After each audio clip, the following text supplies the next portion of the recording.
امریکہ نے ایران کے ٹھکانوں کو تباہ کرنے کا اعلان کیا ہے، اور یہ پلان جو ہے وہ سب سے پہلے امریکہ نے اسرائیل کو دیا ہے کہ اسرائیل امریکہ کے بحاف پر ایران کے ٹھکانوں کو سیریا کے اندر تباہ کرے۔ آج بھی بہت سارے مسائل بارش کی طرح برستے رہے اور ایران کے ٹارگٹس کو ہٹ کرتے رہے، ایران کے جو مختلف ٹھکانے ہیں ان کو برباد کرتے رہے، اور دمشق کے اوپر بہت سارے میزائلوں کو انٹرسیپٹ بھی سیرین گورنمنٹ نے کیا ہے۔ ناظرین گرامی، آپ کو یہ بتا دیں کہ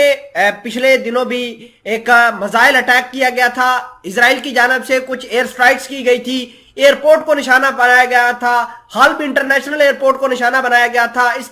اس کے علاوہ الیپو نام کا ایک شہر ہے اس کو نشانہ بنایا گیا تھا، جس کی وجہ سے سیریا کے بہت سارے سولجرز مارے گئے تھے۔ ناظرین گرامی، اب امریکہ جو ہے اپنا قہر اسرائیل کی مدد سے ایران پر ڈھانے کی کوشش کر رہا ہے۔ امریکہ کو اس بات کا بہت زیادہ خوف ہے، بہت زیادہ ڈر ہے کہ ایران کیوں کر اپنے ہتھیاروں کی مدد سے، اپنے ویپنز کی مدد سے، اپنے ڈرونز کی مدد سے۔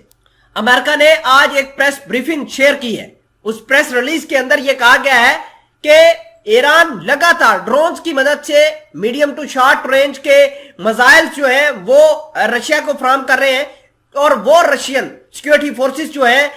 یوکرین کے اندر بمباری کے لیے استعمال کر رہے ہیں۔ آج ایک اور بڑی ڈیولپمنٹ نکل کر سامنے آئی ہے۔ ڈیولپمنٹ یہ ہے کہ امریکہ کے ڈیفنس سیکٹری، جن کا نام لائڈ اوسٹن ہے، انہوں نے رشیا کے اپنے ہم منصب سے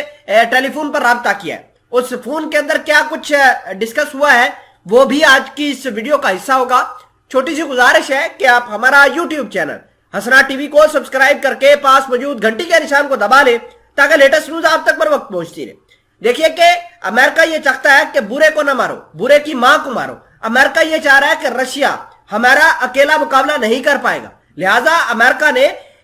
بہت ساری بومبنگ کروائی، بہت سارے معاملات کروائے، پورا یورپ یوکرین کی مدد کر کے رشیا کو تباہ کرتا رہا جنگ کے تقریباً 3-4 ماہ کے اندر۔ لیکن حالات اس وقت بدلے جب صدر ولادیمیر پوٹن ایران کے دورے پر جولائی کے اندر گئے تھے اور کہا کہ ہمیں ڈرونز کی بھی ضرورت ہے، میزائلوں کی بھی ضرورت ہے، اور لاجسٹک سپورٹ کی بھی ضرورت ہے۔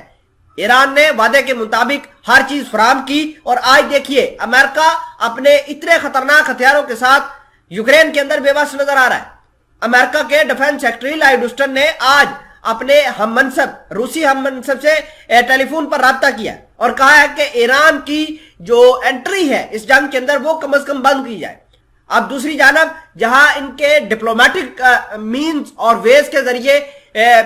رشیا کو کہا جا رہا ہے کہ ایران کو یہاں سے کک آؤٹ کیا جائے، وہیں اسرائیل کی مدد سے امریکہ سیریا کے اندر ایران کے ٹھکانوں کو ٹارگٹ کروا رہا ہے تاکہ ایران یہاں پر کمزور ہو، اور ایران کا فوکس جو ہے وہ یوکرین کی جنگ سے ہٹ کر سیریا کے اندر آئے۔ آنے والے دنوں کے اندر سیریا کے اندر بہت زیادہ بمباری ہوگی، آنے والے دنوں کے اندر اسرائیل اپنا اگریشن بہت زیادہ بڑھائے گا اور ایران کے ٹھکانوں کو تباہ کرنے کی کوشش کرے گا۔ دوسری جانب امریکہ ایران کے اندر جاری احتجاج کو مزید بڑھکانے کی کوشش کرے گا۔ آج ایران کے اندر احتجاج